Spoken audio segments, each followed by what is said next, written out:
Matunog na ngayon sa mga social media account ang tungkol sa isang kapuso actress na aalis sa GMA Network. Nagsimula ang chika sa mga blind item. Chika ng isang alt account sa X, Mars, nasagap mo na ba ang balita na may isang kapuso ang lilipat sa ABS-CBN? Possible next year.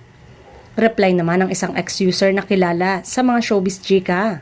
Yung actress ba na visible sa isang flop serye na magtatapos na?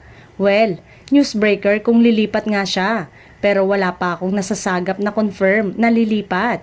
Narinig ko lang din yung about sa kanya pero baka sawa na siyang maging extra kaya lilipat sa Mother Ignacia.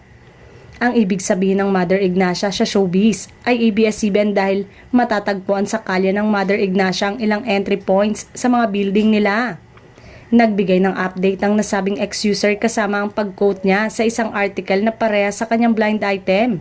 Say nito sa kanyang post, clue, maraming pumuri sa acting niya doon sa flop seryeng magtatapos noong kakasimula pa lang noon. She's indeed one of the big star noon pero hindi A-lister at extra na lang ngayon.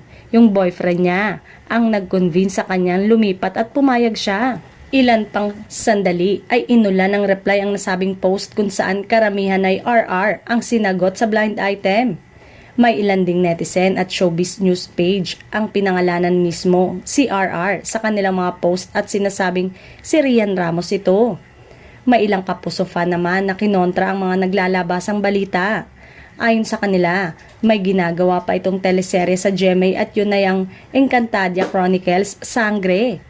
Matatanda ang November 3. Last year nang i-anunsyo ng Kapuso Network ang pagsalin ni Rian sa nasabing fantaserye kung saan nakatakda siyang gampanan ng kontrabida karakter na si Metina, nakakambal ni Cassiopeia. Sa ngayon ay wala pang reaksyon si Rian sa mga kumakalat na lilipat issue.